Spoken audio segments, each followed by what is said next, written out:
Welcome everyone to the Pennsylvania Association for College Admissions Counseling Virtual College Fair Program.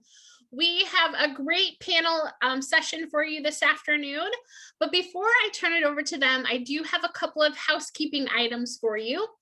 Number one, you guys might have some questions and we have experts on. So if at any point you do have questions, make sure you type those questions in the Q&A feature at the bottom. As a reminder, this is a webinar, so your camera and your microphone are off, so our panelists cannot see or hear you, but you can hear them, obviously. This is also a great way to learn about multiple colleges and institutions. So after this panel, there's going to be more sessions, 6x6 sessions, which you're going to hear from 6 colleges within 45 minutes. So it's a really fun way to learn about more colleges and institutions. So we hope that you sign up for more sessions. And this is being recorded, and the recording will be available within 1 week at strivescan.com/Pennsylvania. And that's also where you can go to sign up for those additional sessions. So without further ado, I'm going to turn it over to our panelists. Here we go. Thank you so much. Let me just share my screen. Hello, everyone. My name is Katie Karuba. Very excited to be here today for the Transfer 200 Understanding Articulation and Transfer Credits. This is the second of a 2-part series where last night we talked about the application process, and today we're going to be talking about the credit transfer process on various articulation agreements. With me today, I have 2 amazing colleagues from different universities, Pennsylvania-based universities. We have Kendra King from University of the Sciences and Marimani Hausnick from Bloomsburg University of Pennsylvania. And they're going to be talking about, in addition to myself, Katie, who I'm from Temple University, we're going to be talking about our articulation agreements and how we evaluate credit either before or after you apply. How today's presentation is going to work is we're going to go through our different institutions. At the end of our presentation, there will be time for Q&A. So we're happy to answer any questions you have about the evaluation of credits and articulation agreements. At the bottom of your screen, you will see a Q&A. So you can't use the chat function, but there is a Q&A. So please drop any questions that you have into that Q&A so that we can answer throughout or at the end of our presentation. If they're more personal in nature, we will just answer you directly. But if they are questions that we can, ask to the whole group, we will hold on to those and save those for the Q&A session. And without further delay, I'm going to hand it off to Kendra King so she can talk about youth sciences. Great. Thank you so much, Katie.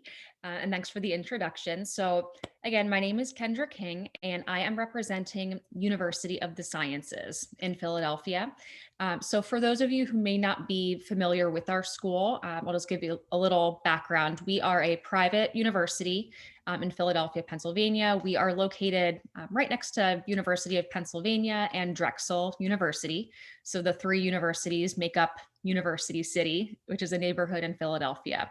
We were founded back in 1821, so we're celebrating our 200th birthday this year, which we're really excited about. We were founded as the first college of pharmacy in the entire country. So we kind of founded what modern pharmacy is today. So we focus on our pharmacy, PharmD, health professions, pre-medical studies, and sciences programs. So we're a very focused and niche school. We are a small school. We have about 2,250 students, and most of our students are from the tri-state area, so Pennsylvania, New Jersey, and Delaware. So I'm going to give you an overview of how we do things with transfer credits at our school. I also just wanted to throw out there I have a cat. She's being very needy right now, and I don't know if you can hear her meowing, but I sure can. So sorry about that. If you hear any meows, that is what's going on. All right, so of course, what will transfer? So that's the biggest question. That's the most common question that we as transfer counselors get from prospective students. So U Sciences is a regionally accredited university, so we will accept college level courses from other regionally accredited institutions. So as long as they are on the same accreditation level as us, we will review and accept those credits. We do require that the grade is a C or above. So even if you have a C minus, we cannot unfortunately accept that course. The student would either have to retake that course or just take it with us again. We also do accept AP, CLEP, military, and IB credits as well. So if you have, students who took AP exams in high school, they can send us the score report and get transferable credit for those as well. Students can transfer in a maximum of 90 credits to U-Sciences. We do require that they complete at least 30 credits with us to earn a degree from U-Sciences, depending on which program. Now, as far as how we evaluate courses, each institution works with a different system. There's a lot of different credit evaluation systems and tools. We use something called collegetransfer.net. So this is a service where it allows us to input a course and then compare course descriptions between the incoming course and then our courses. If we can identify an equivalency, we will approve that course. So if we have, a similar course, we'll approve it. If we do encounter a course from another institution that we just don't have, we will usually award free elective credit so that the student can still get credits to apply to graduation. It just might not apply directly to their program. So for example, if a student is bringing in a certain arts course that we might not have, we'll give them free elective credit for that course. And then as far as how the students can see what credits transfer in, we do award an official transfer credit evaluation to students once they're accepted. So the students have to submit their official transcripts and their application, and then we go through each transcript individually and kind of check off which courses we already have evaluated and which ones we need to evaluate, and then we will give them the official evaluation. Sometimes students want to kind of have an idea of what will transfer before they apply, which is, very common and makes sense. So for that reason, we have on our website a transfer credit tool. And a lot of institutions have this. I know a couple of schools, or I think both schools here have them as well. But this allows your student to go to our website and click on our transfer credit tool. They can type in the name of their institution, and then a list of all the courses that we've evaluated will populate for them. So they can see, they can compare basically their transcript to this tool. And then they can see if it transfers in and also how it transfers in. So which course it's equivalent to at U-Sciences. So this is really helpful. It kind of gives students the ability to be a little bit more independent instead of, emailing us and asking us what transfers, what doesn't. They can just kind of go through and take charge of that process. Something important to note about the transfer credit tool is that just because if you are looking and you don't see a course that you took on the list, it doesn't mean that it doesn't transfer. It probably just means that we haven't evaluated it yet, because like I said before, we do evaluate credits just as they come to us. So that's just something to keep in mind. That list is constantly changing and being updated. So we do have some articulation agreements with local community colleges, and this makes the whole process so much easier for our students. We have what's called a program-to-program articulation agreement with 4 community colleges in Pennsylvania, Bucks, CCP, Delaware County, and Montgomery County. What this means is that students who are enrolled in a certain program at one of these schools can have a guarantee that the courses they take within that associate's degree will all transfer into one of our bachelor's degrees or the corresponding bachelor's degree. We do have transfer advising guides that we've developed for all of these programs. So there's tons and tons of these transfer advising guides available on our website and also on the community college's website. So it takes the guesswork out. Something that makes U-Sciences a little bit different and our articulation agreements a little bit different is that our curriculum is very specialized, and a lot of the science programs, it's very science heavy in the first 2 years. And a lot of the courses that students take in the first 2 years at U Sciences aren't necessarily required to complete an associate's degree. So what we've done is gone through and really laid out every single course that the student would need to take within the associate's degree to guarantee that they've checked all of the boxes for the first and second year, and that guarantees that they will be admitted as a third year student. So that is a huge benefit, because that means they didn't take any credits that won't be applied. You're not going to take longer to complete the degree. It just, you come in 2 years and you're done, the bachelor's degree. It also gives a benefit that they don't have to complete more gen eds after they transfer. We make sure that they've completed all of the gen ed requirements within their associate's degree. Something else that we do, so for students who are interested in applying through the articulation agreement, what they would do is go to their advisor at the community college and fill out what's called a letter of intent. So this is basically, it's not a binding document. It doesn't mean that they can't apply to other schools, but it does let us know early in the process that they are interested in coming to U Sciences under the agreement. That allows us to reach out to these students and kind of, get them on our radar earlier. That way we can also invite them to campus. We have some special visit opportunities that we do for students who have signed a letter of intent and for students who attend our partner schools. So we can get them onto our campus and give them a more in-depth look at U Sciences. We do class shadowing events and special open houses for them. It also allows them to connect with myself and our other transfer counselor earlier, so that we can, really make sure that they're going to be prepared for transferring. So that is pretty much it. That's pretty much how the transfer articulation process works. It is different at every school. So this might be the case for other small private institutions. It might be different for others. And that's what we'll hear about later on today from our other institutions. So thank you so much.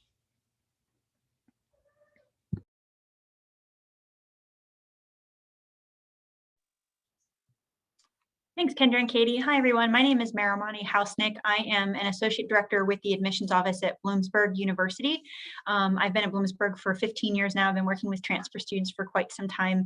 Bloomsburg is one of the 14 state schools in the state system in Pennsylvania. So other schools included in that system would be schools like Millersville, East Stroudsburg, Shippensburg, Millers, Westchester, Clarion, Slippery Rock. And so those make up the 14 state universities. And we typically all have different types of articulation agreements. We all have mandated statewide agreements. We have about 9,000 students on our campus. Of that 9,000, about 600 students are graduate students. We offer a number of master's degree and 2 doctoral programs at Bloomsburg. And we're located in basically the central part of the state. So we're about 2.5 hours from Philadelphia. We're about an hour and 15 minutes, hour and a half or so north of Harrisburg. We're about not quite 4 hours from Pittsburgh. So we're kind of in the middle of the state if you're not familiar with us. We are a public university as well. And so with regards to transferring, we have a couple of different ways a student can receive an evaluation. If a student is not sure where they're going to be applying and they're kind of shopping for credits before they want to go through the application process, they can request an unofficial credit evaluation directly on our website, which is listed here. That goes directly to one of our transfer recruiters. We have a number of transfer recruiters assigned to some of our key community partners, and also who will work with students coming from other four-year schools as well, whether they're in state or out of state. And the unofficial credit evaluation is simply that. It just gives you an idea of course equivalencies coming from your previous institution, or if you've gone to multiple schools, we'll look at all of those. You can send us an unofficial credit or an unofficial transcript. We also have, like Kendra mentioned, at her university, we also have an online course equivalency search tool that a student can use on their own. So it's an alphabetical order by college. So let's say you're at Bucks County Community College, you put in Bucks, and every course we've ever transferred from Bucks will show up with the Bloomsburg equivalency.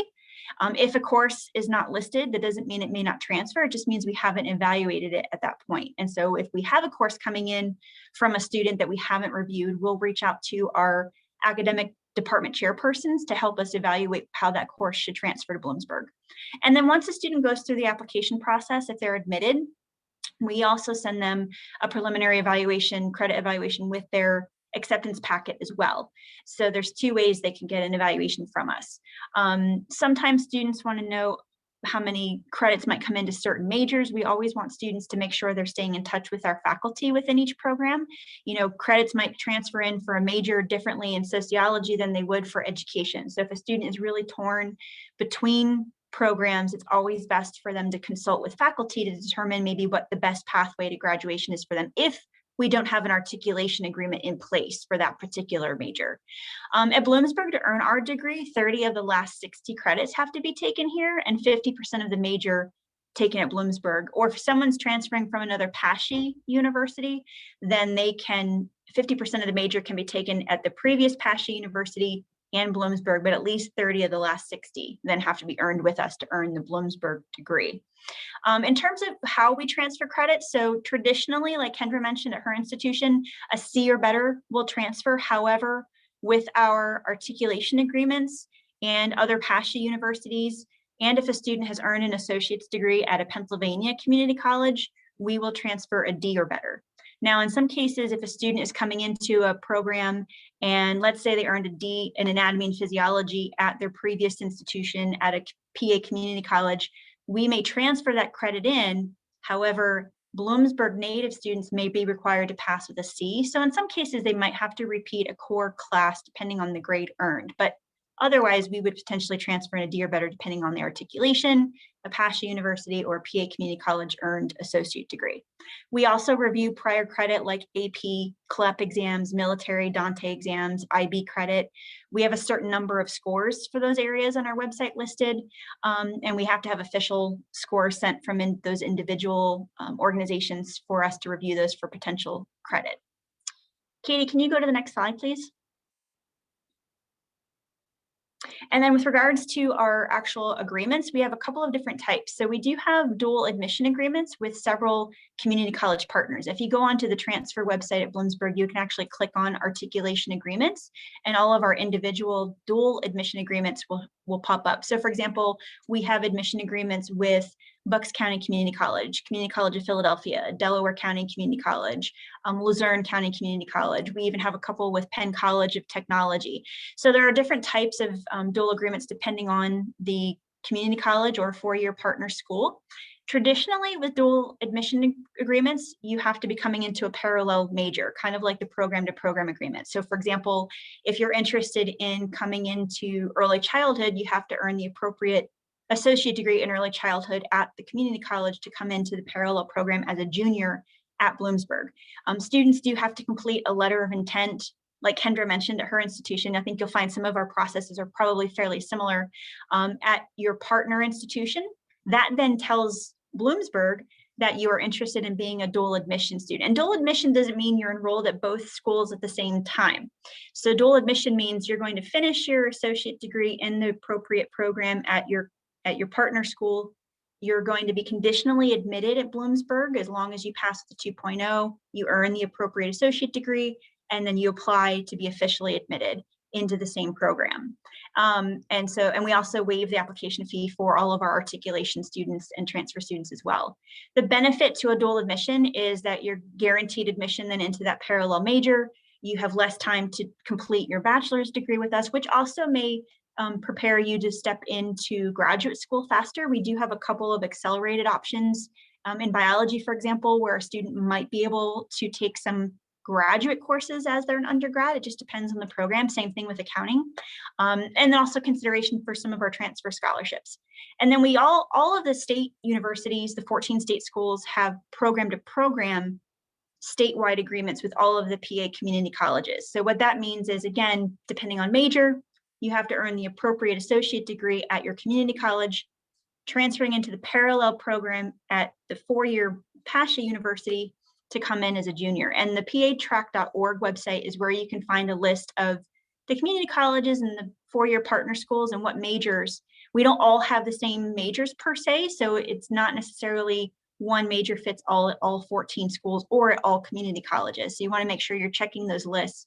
And basically the thought behind that is, as long as you've completed the appropriate associate degree at your community college, you're coming into the parallel program at Bloomsburg or another state school, then you're a junior. You basically have about 60 credits left to finish your bachelor's degree, to again have less time to completion, to earning your bachelor's degree. You do have fewer general education requirements that you have to take when you've earned an associate degree for either dual admission or program to program. And then again, consideration as well for transfer scholarships for those students. And then all of the statewide universities, 14 state schools and the PA community colleges also have a reverse transfer agreement. So what that means is, let's say you've completed 45 credits or more at your community college in Pennsylvania, but you haven't actually earned an associate degree yet. Maybe you're missing a course or two. Once you've earned anywhere between 30 to 45 credits at your community college, if you've chosen not to finish an associate degree there, which we typically encourage first, but if you choose not to do that, then you transfer to the 14 state schools. At Bloomsburg, you then, once you've earned a total of 60 credits, you reverse transfer back those Bloomsburg credits to your former PA community college. They award the associate degree, and you've earned an official professional credential as part of your portfolio when you're ready to graduate with your bachelor's degree, go on to graduate school, go on to look for employment, whatever the case may be. So it's a way for students who maybe are shy of some credits to earn a credential that they may be looking for. And there's a reverse transfer website there from PACAC where you can also learn more about what that reverse transfer process is. And it could simply be you need one class from your former community college in Pennsylvania to earn the associate degree, and you're just looking to have an additional credential to put on a resume. And that's a great way to earn that credential, is a reverse transfer option. So lots of agreements. A lot of times students are not aware they should be in a particular agreement to have a seamless transition. You can always transfer without an agreement, but the agreements are a great way to solidify and guarantee your admission to that major at the respective college, knowing that you'll come in as a junior, basically only have the last 2 years of coursework to finish and less general education requirement prep as well. And so it's really important to look into articulation agreements, the advantages of those, earning your associate degree, and then enrolling at Bloomsburg or another state university. So thank you for that. That's all I have. So Katie, I think you are up. Awesome, thank you. All right. So how at Temple, well, let me tell you about Temple. Temple University is a large publicly funded research institution in the heart of Philadelphia. More specifically, we're in North Philadelphia. So when I say large, we have 27,000 undergraduate students, over 150 different majors, 12 different schools and colleges. We are publicly funded. So we are different from like a PACAC system in that we're not, run by the state, but we are more we do receive funding from the state of Pennsylvania. So there is a difference between in-state and out-of-state tuition. We are an R1 Carnegie research institution. So it basically means that we like to do research and we encourage our students to do research. And lastly, like we said, I already said, we're right in Philadelphia, 6th largest city in the country. So there's a lot of opportunities for our students, to do internships, jobs, to be social, and to, go out and experience all that Philadelphia has to offer. And we encourage our students to incorporate that into, their program when they're at Temple. But jumping into the credit evaluation process. So once a student has been admitted, that's when we generally do an official credit evaluation process. From the time they've been admitted, about 2 weeks after that, they should expect to see a credit evaluation posted on their TU portal. TU portal is our online communication system with our students. So students can hop on there and expect to see about 2 weeks after they've been admitted that official credit evaluation. In general, to receive credit for a course, students need to have at least a C or better in academic college level courses, so from their previous institution. We do require, as part of the application process, to have official transcripts on file. So we are evaluating those credits from official transcripts. To determine how, prior to admission, how courses will transfer, we also have a tool that students can go online on our website and use. We call it our transfer equivalency tool. Students can, access the tool, go on there, type the name of their institution, and then go even further and type the name of their course, and then it will show how the course will transfer to Temple. Is it a direct equivalent? Is it an elective credit? And then also we have like gen ed signifiers to let a student know if it is going to fulfill a gen ed requirement or not. If a course is not on the transfer equivalency tool, it doesn't mean it will not transfer. It just means it hasn't been added yet, similar to the other presenters, what they've said today. So we're constantly adding to our transfer equivalency tool. I think just this year we've had it added another 100 different institutions to it. So it's something that's always growing. The majority of our, not the majority, all of our partner institutions are going to have a lot of transfer rules in there, showing how courses will transfer. And also we have a lot of courses from institutions that we've gotten transfer students from in the past, and that we've evaluated that credit and then added it to our system. If a student is wondering how their courses will transfer into the program, one of our colleagues yesterday in the presentation, if you were there, mentioned transferable credit versus usable credit. And I really like how you describe that. So transferable credit, C or better, your credit, as long as it's academic and college level, it's going to transfer, but is it usable towards your degree? So how you can find out if it's usable towards your degree is utilizing the transfer equivalency tool, but also then accessing our bulletin. The bulletin outlines all of our different academic programs and how everything and all of the academic requirements within those programs. So what courses you need to complete in order to get your bachelor's. So you can cross-reference our transfer equivalency tool and then hop onto our bulletin and see how the courses you've taken will transfer into that program. In general, once you've transferred, you have to do at least 45 credits at Temple to get a bachelor's degree. But obviously this could be more depending on how your courses have transferred in and fulfilled our program requirements. So with our transfer agreements, we have 3 different transfer agreements. The first one is our dual admission agreement. And again, that's similar to the other dual type programs that you've heard of earlier today, where you will sign an agreement, an intent to enroll form at your community college. So at one of our partner institutions, you'll sign that agreement. When you sign that, you have to sign it when you have less than 30 college level credits. And when you sign that agreement, you're saying, I plan on getting my associate's degree from this pre-approved program at this institution. I'm going to get my associates and then I'm going to transfer to Temple. When you're about to get your associates, within a year from then, you have to apply to Temple to complete your bachelor's degree. The benefits of this agreement are, 1, there's a lower GPA for admission. So it's a 2.3 cumulative GPA for the most part at most dual admission institutions. And then secondly, we give additional scholarship money for our students that sign up for our dual admission agreement. So for many of our in-state institutions, we double our merit scholarship amount. So generally for in-state students, if you have between a 3.3 and a 3.64 cumulative GPA, we give you $1,000. If you're a dual admission student and you have within that GPA range, we'll give you an additional $1,000. So that's $2,000. If you have a 3.65 or higher cumulative GPA, we automatically give students in-state $2,000. And additionally, with dual admission, we give another $2,000. So that would be if you have a 3.65 or higher cumulative GPA and you're a dual admission student, we would give you $4,000. And that's per year for 3 years. And if you're in good academic standing. The other 2 agreements that we have are gen ed to gen ed and program to program. What our gen ed to gen ed agreement is if you receive an associate's degree from one of our partner institutions in one of our pre-approved gen ed to gen ed programs, once you transfer to Temple, as long as you've gotten your associates in that program, you don't have to complete any gen eds once you're at Temple. You'll focus on your program and we'll waive the gen eds. Program to program is really our 2-to-2 program. And that is in these pre-approved programs, if you complete your associate's degree, you can then transfer to Temple and complete your degree in 2 years. And that's if you're, full-time and good academic standing and obviously follow your curriculum outline. So those are our 3. And there was something I wanted to say additionally.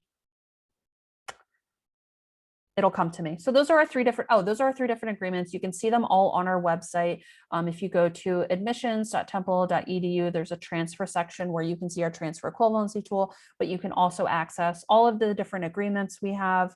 We have over 25 different agreements worldwide, but the majority are more local in the, the Pennsylvania area. So many of them are in the Philadelphia. So other schools you've heard earlier today, CCP, Bucks County Community College, Monco, Delco, Luzerne, Lehigh, Carbon. Additionally, we have some in New Jersey and Maryland as well, various dual admission, gen ed to gen ed, program to program agreements. So you can access all of that on our website. That is it for me. If I think of anything else, I will share it during the Q&A.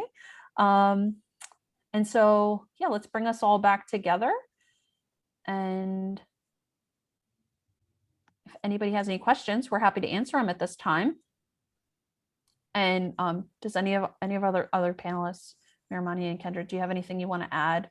I just wanted to reiterate what you said, Katie. It was a great point when you said transferable versus usable credits, and that's exactly right. While a university, even Bloomsburg, might say you're getting 90 credits transferred, and we don't have a minimum or maximum per se, that does not necessarily mean all 90 will be used directly in a major or general education, or maybe they come in as elective. So it's always a great idea if you're not coming through an articulation or program to program agreement, if it's outside of those requirements, to always double check with faculty at Bloomsburg to see how they'll actually be used. Whereas an articulation or program to program agreement already accounts for that associate degree to be counted for essentially the first 2 years of work at Bloomsburg. So great distinction there, Katie. I just wanted to reiterate that as well. Yep, I definitely agree with that. I wanted to mention something that I forgot to discuss earlier. So typically when we are evaluating courses for transfer, we just look at the course description, which is in the course catalog. Sometimes though, the course descriptions are very vague and they don't really give us enough information about the content of the course. So there are times, usually it's for lab science courses like the bios, the chems, anatomy and physiology is a big one. But there are times where we do need to see a syllabus to make a decision to determine if it is equivalent to our course.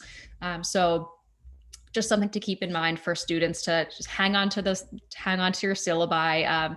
It's definitely easier nowadays because most things are electronic. So students will have the syllabi in their student portal.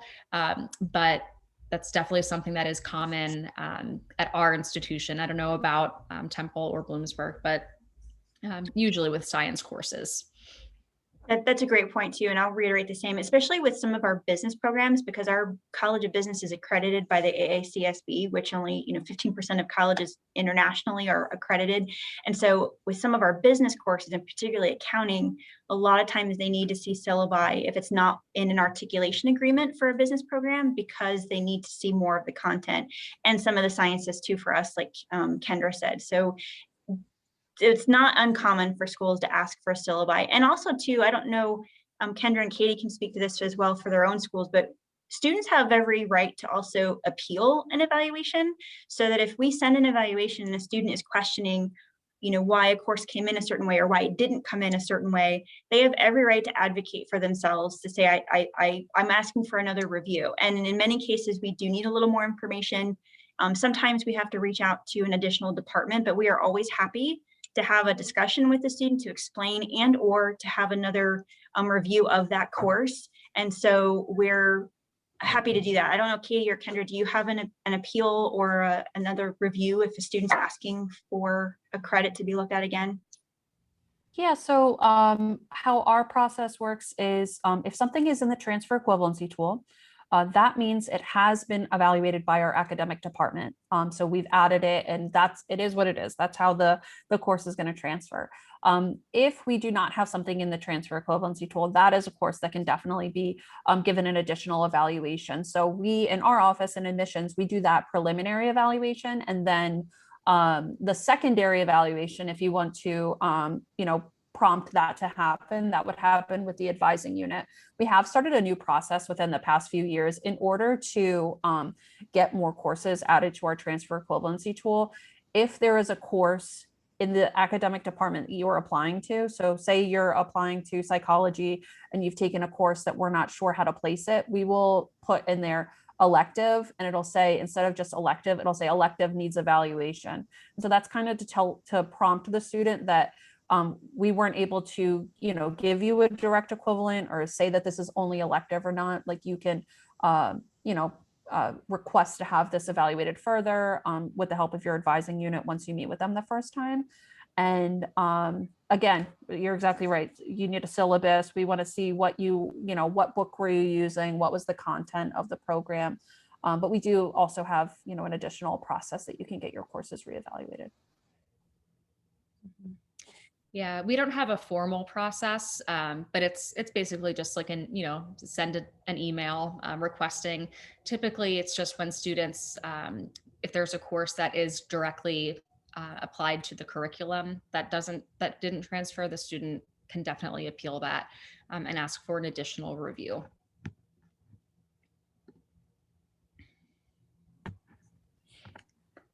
It looks like we do have a question. Yeah. I'll read it. So the question is it a good idea for a student to run the course equivalency tool against the anticipated courses they plan to take at their community college with the idea of modifying their course choice at the community college? This would be to maximize the number of courses that will transfer. I would say yes, if it's outside of an articulation agreement. Again, the beauty of an articulation agreement is as long as you're in, for Bloomsburg, if you're in the appropriate agreement major coming into the parallel major, then the 2 years at the community college count for the 2 years at Bloomsburg without question. And then you're coming in as a junior to start upper level courses and round out any gen eds that might be needed. If a student is coming into a program that is not within an articulation, then yes, they can certainly use our equivalency, but I would also always encourage them to stay in touch with our faculty in the department that they're considering coming into, because we could have maybe a curriculum change that doesn't reflect within the course equivalency tool at some point, or they recommend maybe a slightly different course here and there. So it's always good if it's not in an articulation program to have a student work with faculty at the respective college where they might want to transfer to make sure they're still aligning, because the course equivalency tool is just it's black and white. It's what it is on paper and not open to discussion. Whereas a person can say, well, this is what we really think would be best. That would be my recommendation. Mm-hmm. Yeah, so I think that's really what we encourage students to do if they're not coming in under an agreement, is to look at the tool and then also compare that to the curriculum, right? So we want them to look at the tool and then look at the curriculum for the program they want to transfer into, and then compare that to what they've already taken and then what they plan to take. So that's really what the tool is there for. It allows students to kind of advise themselves. But as Marimani said, the agreement does it for them. So the transfer advising guides were developed so that students wouldn't have to do all that detective work. But certainly we would encourage them to do so. Yeah, similarly, we have representatives at all of our schools and colleges that can, chat with students that have questions about how their courses are going to transfer, even if it's in the transfer equivalency tool. Like it adds, a little bit more like comfort if they're choosing those courses at the community college and they're not just taking them and then they're not going to transfer. One thing that we do have on ours as well is like an effective date. So there are different courses depending on the time period, how they'll transfer and how they might fulfill like our program requirements. So it's also just be mindful of like when you're using different transfer equivalency tools. I know ours has, I don't want to say a warning. It's not a warning, but it does say like, programs are subject to change, and just be mindful of that when you are choosing those courses, that programs can change and course requirements can change.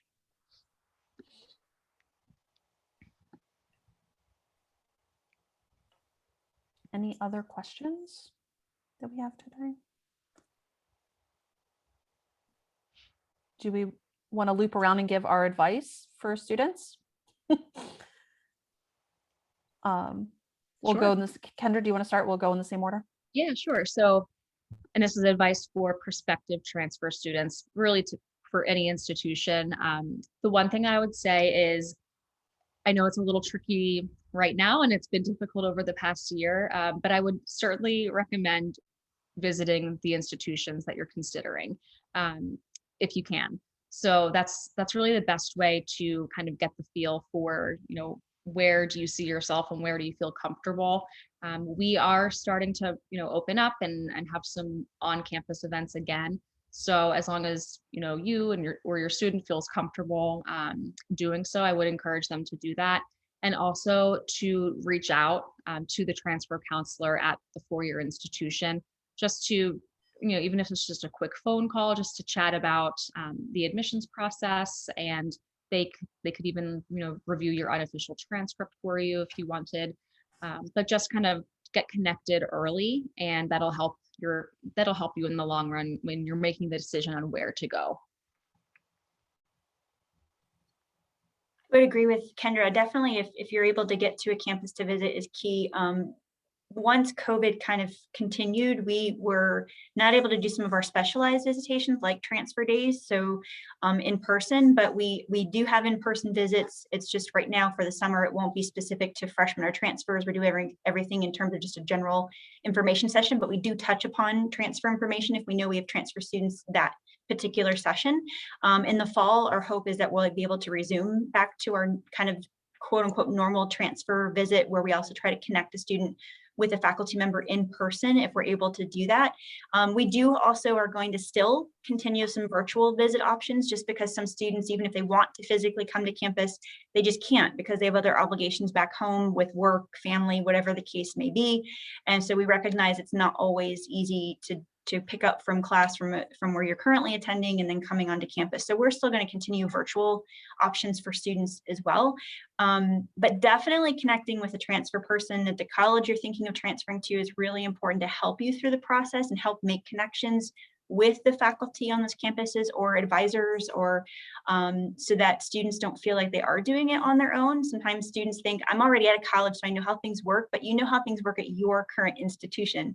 So things are different at other schools potentially. And so we don't want students to not have the right information.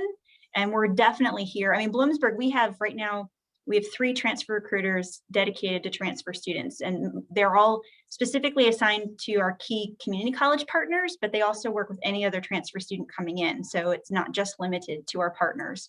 But hopefully when we're able to come back to those campuses and visit, I would also encourage you to go see those transfer folks on your community college campus. So if you're at Harrisburg Area Community College, for example, and there's a representative from any one of our schools or any other college, if you have a few moments to stop by and see that person while they're on your campus, that's gold, because they're there to spend time for you. And we don't always see students when we're on those campuses, even though we know there are students there. So take the time, if you have a few moments when we're able to get back onto your campuses, if you're at a community college, to see that transfer representative from that respective school.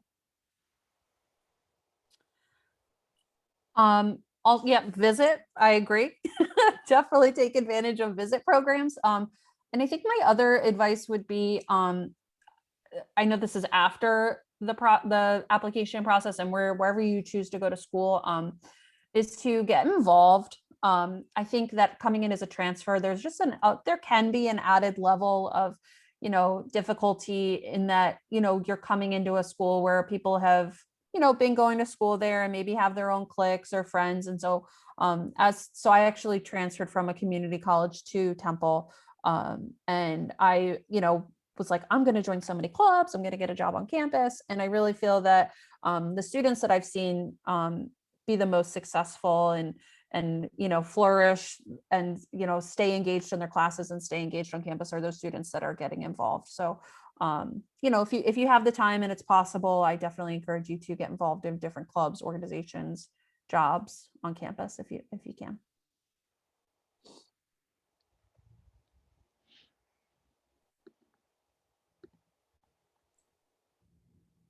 Well, I think that we have wrapped up for this afternoon.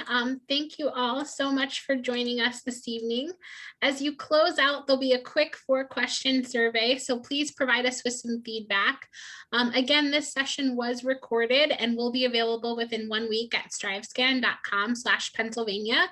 And following this session, there's going to be 3 more hours worth of what's called 6x6 presentations, which means 6 colleges will have 6 minutes to present within 45 minutes. And so it's a great way to learn about a lot of schools, some that maybe you've heard of before and some that maybe you are going to hear about for the first time. So please sign up for those at strivescan.com/Pennsylvania. Best wishes in your college search, everyone. Bye-bye.